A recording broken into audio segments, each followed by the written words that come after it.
우상의 제물에 대하여는 우리가 다 지식이 있는 줄을 아나 지식은 교만하게 하며 사랑은 덕을 세우나니 만일 누구든지 무엇을 아는 줄로 생각하면 아직도 마땅히 알 것을 알지 못하는 것이요 또 누구든지 하나님을 사랑하면 그 사람은 하나님도 알아주시느니라. 그러므로 우상의 제물을 먹는 일에 대하여는 우리가 우상은 세상에 아무것도 아니며 또한 하나님은 한 분밖에 없는 줄 아노라.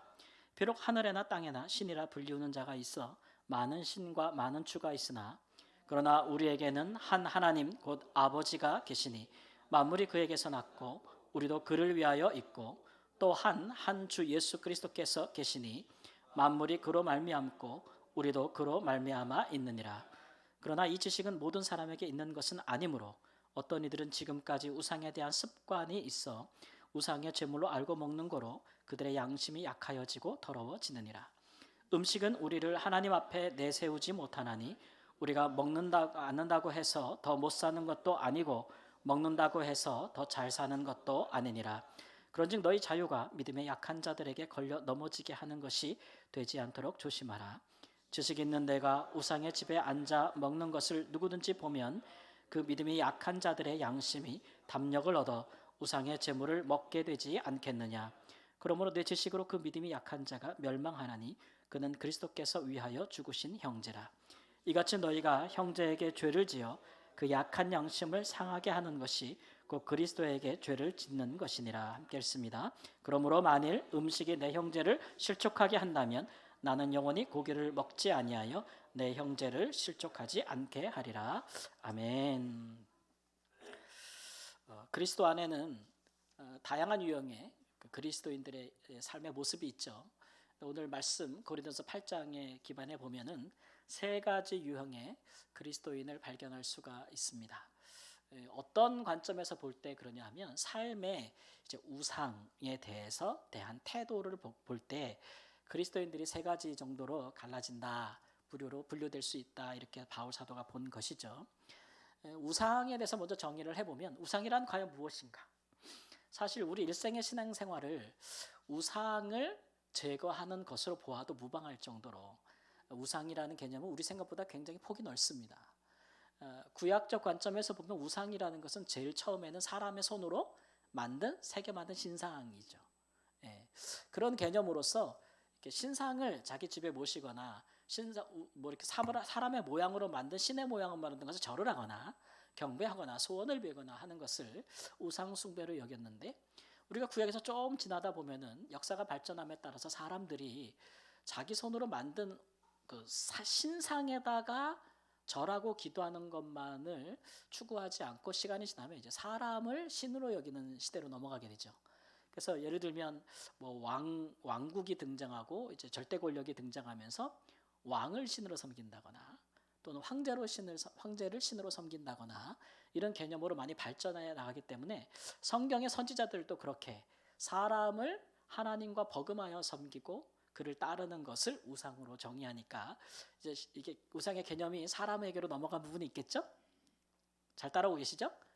그 다음에 예수님에게 가면은 우상의 개념이 또 더 광범위해지는데 예수님은 재물도 우상이 될 수 있다고 하셨어요. 그래서 사람이 하나님과 재물을 겸하여 섬길 수 없다라고 해서 신상도 아니고 사람도 아니고 돈, 재물이 하나님과 버금가면 우리 마음에, 우리 삶에 그것도 우상이다 이렇게 얘기하셨기 때문에 우상의 정의가 굉장히 광범위해지는 것으로서 우리가 예수님의 정의를 오늘날 받는다면 눈에 보이거나 눈에 보이지 않아도 상관없고 사람이 만들거나 사람이 만들지 않아도 상관이 없고 사실은 우리 삶에서 우리 마음에서 하나님의 자리를 차지하고 있는 것이 우상이다.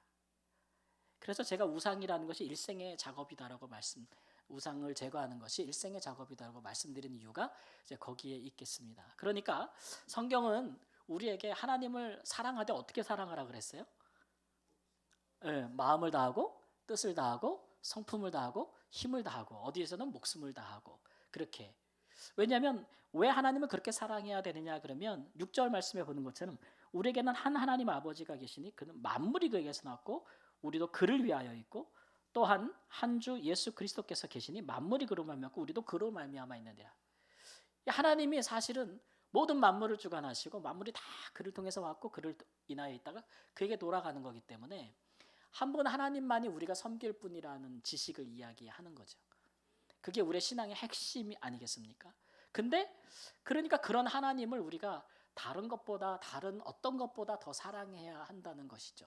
하나님께서 다른 어떤 피조물보다 우리를 사랑하시듯이 우리도 하나님을 그렇게 사랑해야 하는데, 그것이 이제 하나님을 경외하는 법인데, 사람이 하나님을 사랑해야 되는 것처럼 것을, 다른 것들을 그렇게 사랑할 때, 그게 재물이든 그게 사람이든 그게 무슨 신상이든 그게 무슨 물건이든 더 사랑할 때 그것이 하나의 우상이 된다라는 것이죠.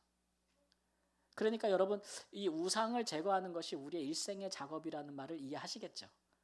그러니까 무엇이 우상이 될 수 있습니까? 우리의 삶에 모든 것, 따라해보세요. 모든 것, 모든 사람 다 우상이 될 수 있는 거야.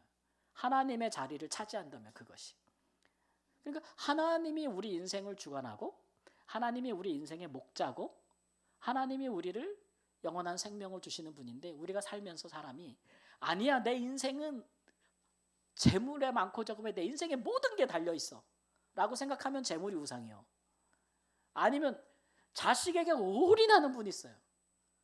너무 올인해가지고 자녀를 사랑하는 건 좋은데 너무 올인해서 자녀 때문에 천국과 지옥을 막 오가고 막 이러면, 완전히 삶이 그냥 요즘 말로 몰빵하고 막 이러면 자녀도 우상이 될 수 있다 없다? 있다. 자녀도 하나님께 좀 맡기고, 기도하면서 좀 하나님께 맡기고 그 인생을 주관하시고 이런 게 없이 그냥 내가 그 자녀에게 마치 매여서 자녀가 모든 것이 돼도 그것도 우상이 될 수 있는 거예요. 무엇이든지 그렇다는 거죠. 내가 예수님을 잘 믿다가 결혼을 했는데 내 배우자가 예수를 안 믿어. 근데 배우자가 안 믿으니까 나도 에이 이참에 안 믿겠다 하면은 배우자가 뭐가 되는 거예요? 우상이 되는 거라니까요. 하나님 자리를 차지하게 되는 거예요. 분명한 거죠. 그러니까 우리 일생이 그런 것들을 다 제거하는 작업이라는 건데, 오늘 말씀에 보면은 우상에 대하여 세 가지 취하는 태도가 있다 이렇게 얘기를 했습니다.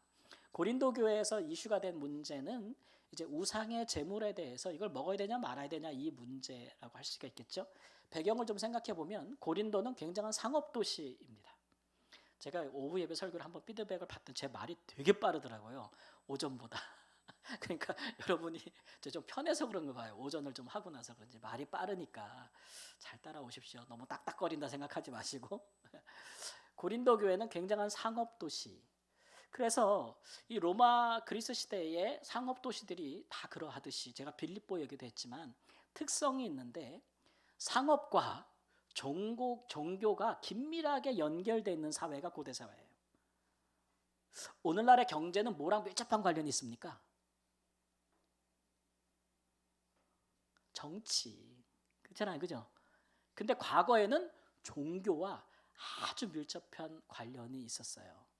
고린도에는 여러 개 항구가 있었기 때문에 무역으로 완전히 성행하는 그런 큰 도시였는데, 고린도에는 저도 가본 적이 있거든요. 산이 여러 개가 있는데 높은 언덕들도 많고 거기에마다 아주 큰 신전들이 있었어요.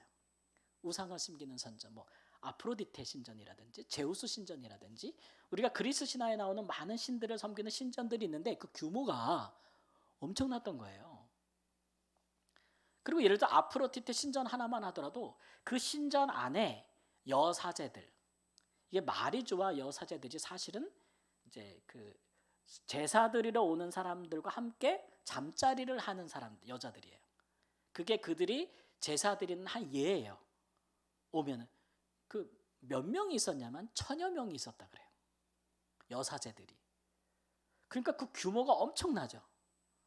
그러니까 그런 게 여러 개 있었으니 그 도시에 우상이 넘쳐나는 것은 말할 것도 없거니와. 그것이 어떻게 경제랑 긴밀하게 연결되어 있냐면은, 예를 들면 이런 거죠. 하나 예만 들어도 고린도라는 도시에서 모든 유통되는 육류는 다 신전에서 제사를 드리고 우상 앞에서 유통되는 것이어야 됐어요. 그러니까 우상에게 제물 드리고 고기가 다 그게 유통이 되는 시장으로.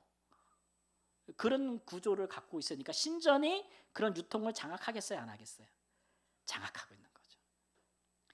뿐만 아니라 그렇게 많은 사람들이 사제들이 있고 이러니까 또 이 직무, 이 옷 같은 거, 옷감, 의상 이런 사업들이 신전 중심으로 돌아가기도 하고, 또 하나는 신전이 굉장히 많고 웅장하니까 건물 한번 지면은 영원토록 문제가 없나요?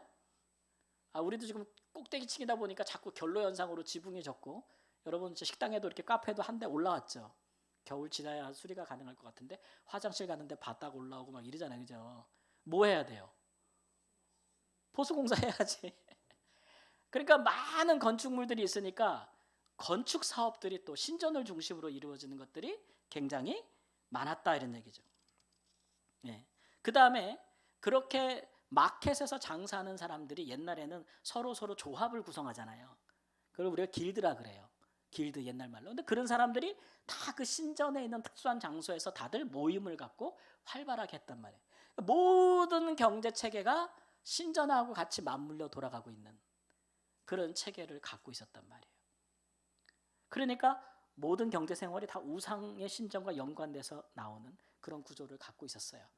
그러니까 그럴 때 도대체 내가 갑자기 그런 상태에서 살다가 복음을 듣고 예수를 믿었는데 나는 이런 사회 경제 구조에서 어떻게 그리스도인으로 살 수 있는가에 대한 사람들이 궁금증, 의문이 있지 않았겠어요. 그래서 그 부분을 바울 사도에게 물어본 거죠, 편지로. 그 신전에서 나오는 고기는 먹어도 됩니까? 안 됩니까? 예를 들면 뭐 신전에서 나오는 뭐 만들어서 판매하는 옷들은 입어도 됩니까? 안 됩니까? 뭐 이런 여러 가지 질문들이 있지 않았겠어요, 그죠? 거기에 대해서 바울 사도가 답을 해주는 건데, 첫 번째 그리스도인의 유형이 뭐가 있냐면, 따라해보세요. 양심이 약한 그리스도인. 양심이 약한 그리스도인들이 있었다라는 겁니다. 이 양심이 약하다라는 말이 이제 무슨 말이냐 그러면, 양심이라는 말은 기본적으로 우리 안에 있는 마음의 어떤 한 그 부분을 지칭하는데, 어떤 기능을 가리키냐면은 도덕적이고 윤리적인 것을 자각하는 기능이 있는 마음의 일부를 양심이라고 부르죠. 이거 옳은 거야. 이거 잘못된 거야. 예, 그 다음에 이건 선한 거야. 이건 악한 거야. 라는 것들을 판단하는 그 기본적인 기능을 우리가 양심이라고 부르지 않습니까? 사람한테 아유 양심도 없어 이렇게 말할 때는 뭐라고 꾸중하는 거예요. 사람이 기본도 없어. 그렇게 하면 안 되지. 그 왜 해? 뭐 이런 걸 얘기하는 거지 않습니까? 그러니까 그런 부분의 기능을 하는 게 양심이라고 불리는데, 그런 게 약하다는 얘기예요. 그러면은 잘한다는 얘기예요, 못한다는 얘기예요?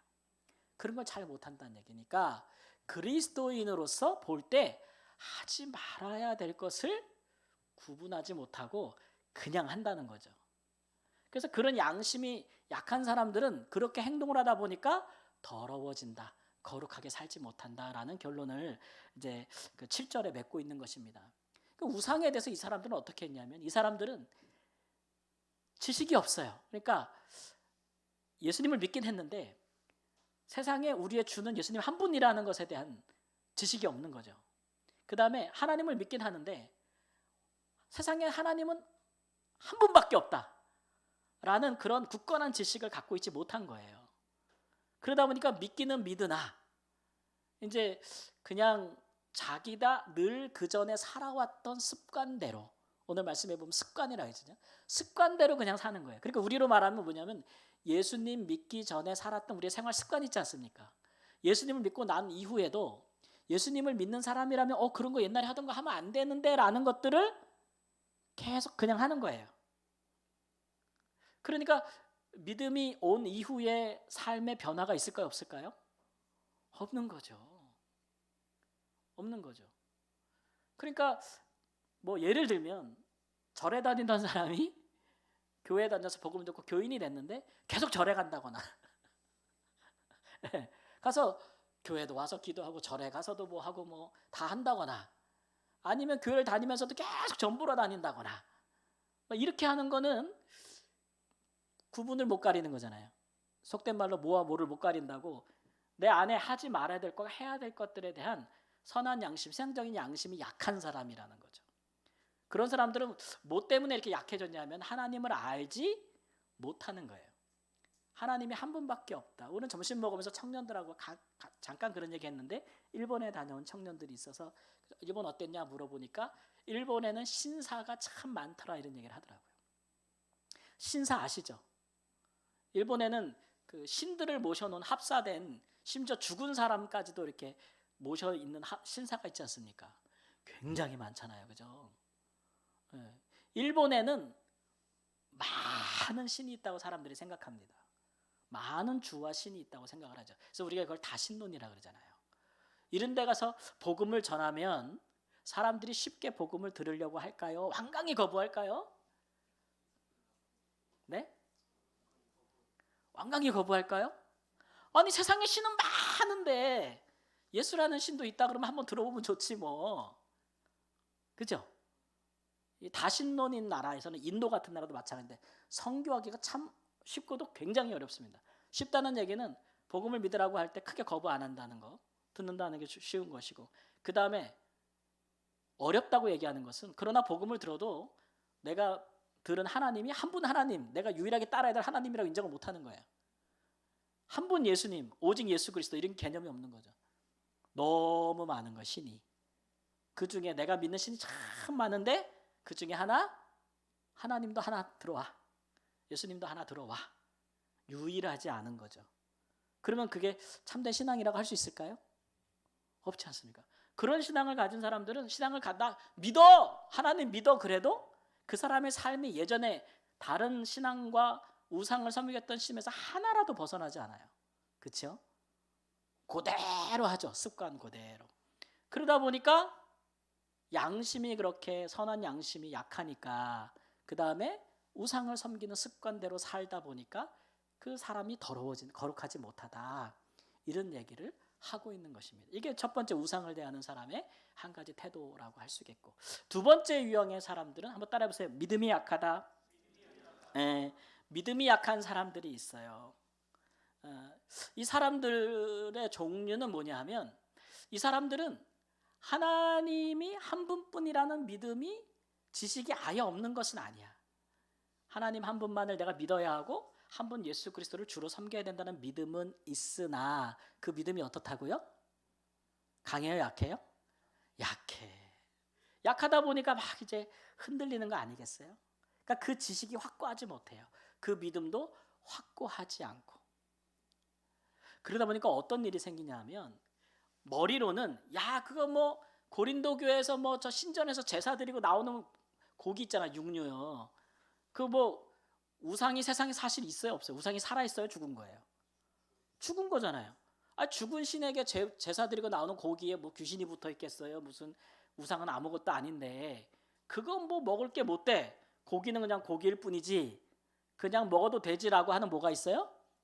지식이 있는데 그걸 확고히 믿지를 못해가지고 머리로는 먹어도 돼 괜찮아 뭔 상관이야 어차피 하나님 한 분밖에 없는데 그런데 또 한편에서는 진짜 이거 먹었다가 진짜 큰일 나겠다 그 귀신이 귀신이 역사하면 어떡해 내가 우상 숭배하는 죄를 지면 어떡해 그 고기에서 귀신 내가 먹어가지고 귀신이 나한테 와서 해코지라면 어떡해 막 그런 생각도 같이 있는 거죠.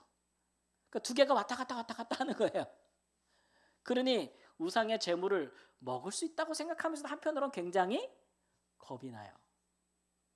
겁이 나. 그런 사람들이 이제 믿음이 약한 사람이라고 할 수가 있겠습니다. 오늘날 신앙생활하면서 야 하나님을 믿는 것이 맞는데 하나님만 섬겨야 되는데 라는 생각이 있으면서도 미련이 딴 데 많이 또 남아 있어가지고 확고하게 돌아서지 못하는 사람 확고하게 그리스도인으로 살지 못하는 사람 우리가 주로 이제 양다리 걸친다고 하는데 이렇게 양다리 걸치고 상황에 따라서 이랬다 저랬다 이랬다 저랬다 하는 그런 이제 그 신앙들이 주로 믿음이 약할 때 우리 많이 하잖아요. 우리도 스스로 그런 말 많이 하지 않습니까? 뭔가 내가 마음으로는 알겠어. 이렇게 해야 된다는 것을 알겠어. 그것이 하나님이 기뻐하고 하나님의 뜻이라는 걸 알겠어. 근데 아는 거하고 행하는 거하고 달라요. 뭐 때문에 그럴까요? 그럴 때 우리가 하는 말이 뭐예요? 왜 못한다 그래요? 믿음이 약해서 못한다고 우리 입으로 얘기하잖아요. 믿음이 약해서 못한다고. 알아도 못하는 거죠. 그런 종류의 사람들이 있다. 이렇게 두 부류의 그리스도인들이 신앙의 단계별로 성숙하지 못하는 단계별로 있다. 이렇게 얘기를 하고, 그다음 마지막 세 번째는 어떤 사람들이냐면 이 사람들이 이제 그 양심도 믿음도 강한 사람이죠. 양심도 믿음도 강한 사람. 이 사람은 어떤 사람이냐? 일단 하나님에 대한 지식이 있어요. 세상의 우상은 아무것도 아니며 세상에는 오직 유일한 하신 하나님과 그가 보내신 예수 그리스도만 우리의 주다. 그 외에는 아무것도 아니다. 라는 분명한 신앙이 있고 거기에 대한 굳센 뭐도 있어요?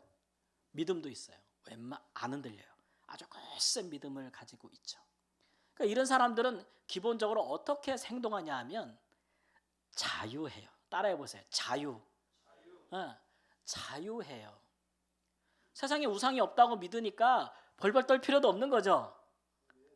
네, 벌벌 떨 필요가 없고 두려워할 필요도 없어요. 귀신 뭐 이런 거 아무것도 아니야. 여러분 그리스도인이 높아요? 귀신 높아요? 성도가 더 높아요? 신분이 우리 성도가 더 높아요? 귀신이 더 높아요? 귀신이라고 말하려고 퀴퀴퀴 막 이렇게까지 막 입모양이 막 퀴퀴퀴 막 이런 큰일 날 소리하고. 성도는 세상을 심판할 사람들 아닙니까? 어떻게 우리 안에 그리스도가 계시고 성령이 계신데 귀신이 뭐가 두렵고 무서워요? 그죠? 그 믿음이 강한 사람들이에요.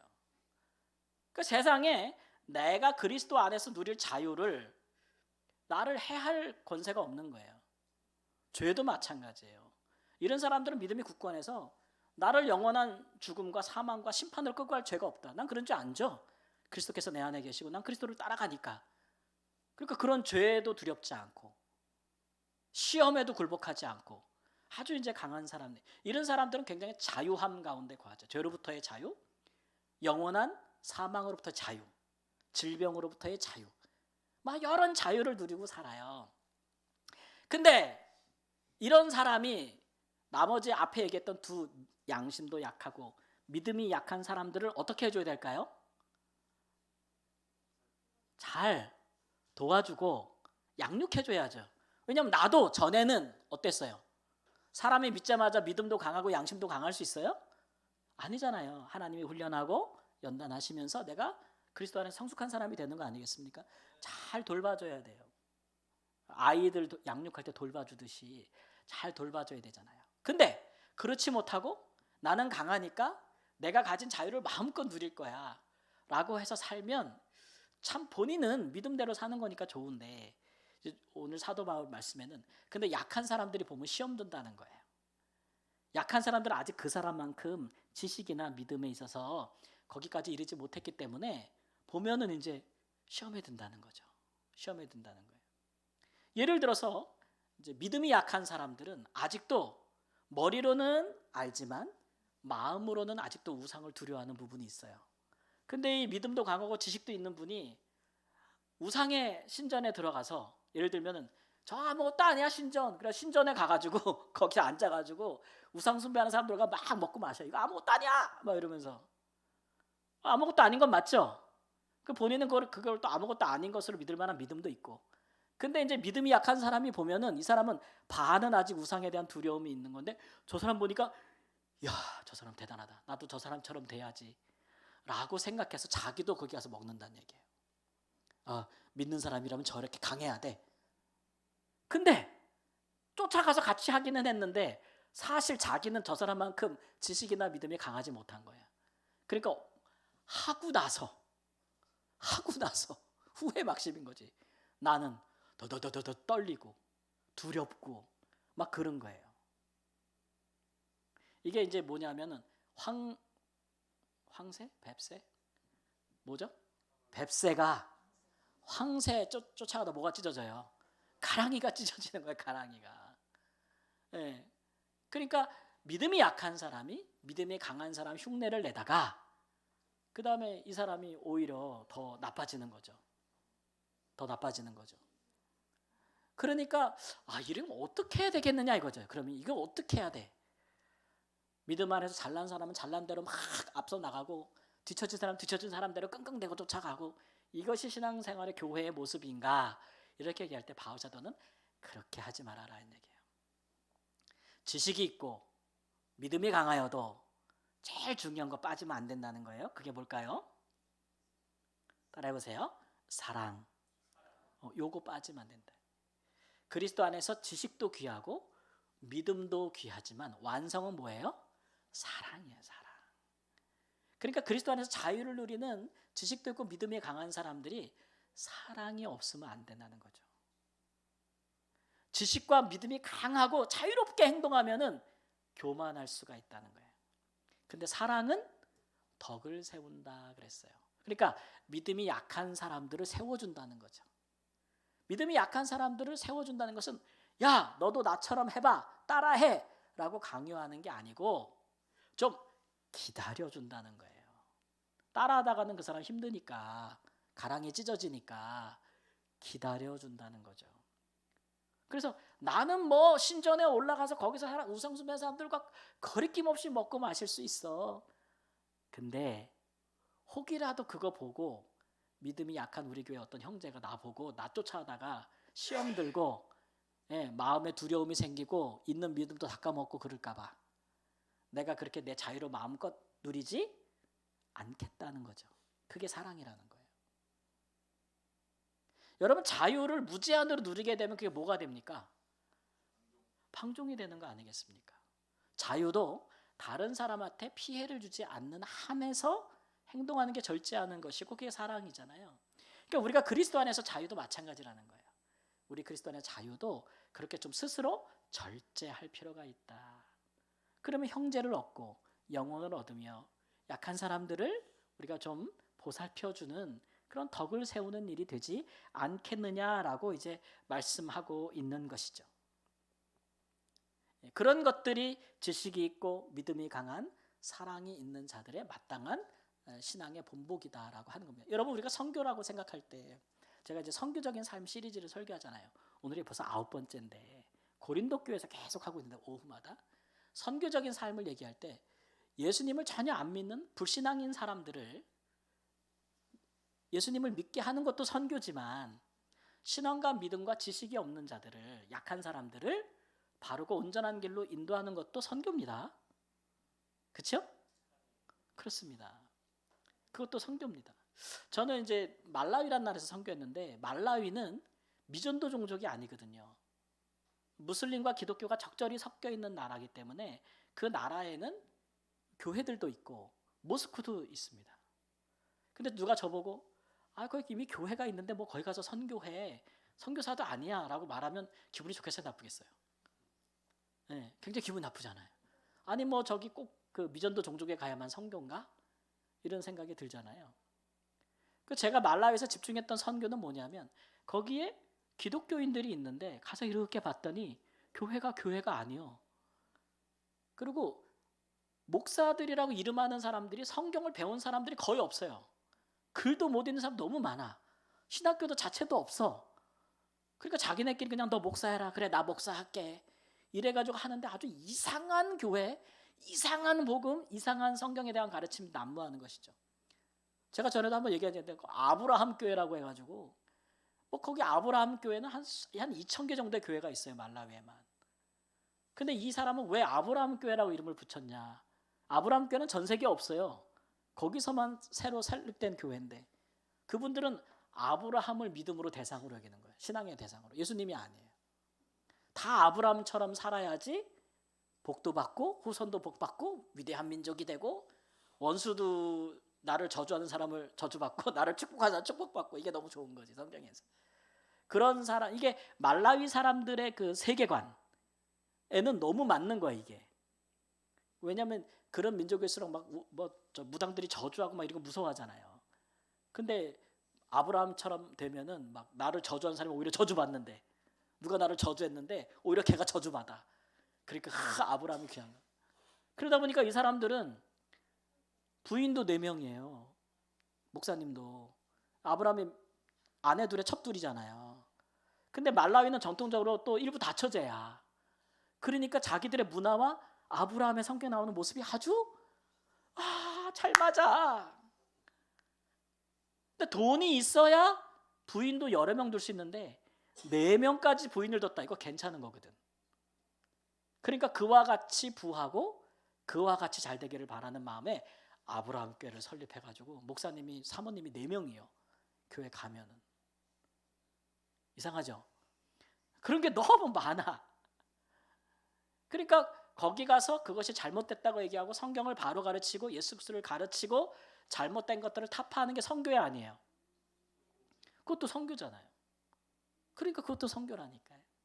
그러니 교회 밖에서 하는 것만이 선교가 아니고 사실은 교회 안에서도 지식을 가지지 못하거나 양심이 약하거나 그래서 더러워지거나 혹은 믿음이 약한 사람에서 시험에 드는 사람들도 바르게 세워가는 것도 선교다. 할렐루야. 아멘. 그렇게 생각하셔서 우리가 내가 지금 어디까지 이르렀는지를 한번 스스로 생각해 보시고 교회 안에서도 내가 약한 자들을 내가 강하다고 해서 하는 게 아니고 섬기고 도와서 양육하겠다. 잘 따라오도록 본이 되겠다. 그런 모습으로 사는 것도 훌륭한 선교적인 삶이라는 것을 오늘 말씀드리고 싶습니다. 선교적인 삶은 단순히 복음만 전하는 것도 아니고 사랑으로 형제를 세우는 것, 그것도 선교다. 신앙의 자유를 막 주장하는 것보다 형제를 위해 절제하고 배려하는 삶도 진정한 선교라는 생각을 가지시고 교회 안에서나 밖에서나 정말 모범적인 선교적인 삶을 사시기 위해서 애쓰시기를 우리 주 예수님의 이름으로 축원합니다. 아멘. 함께 찬양하겠습니다. 자리에 일어나셔서 팔복 찬양 드리고 함께 기도하겠습니다.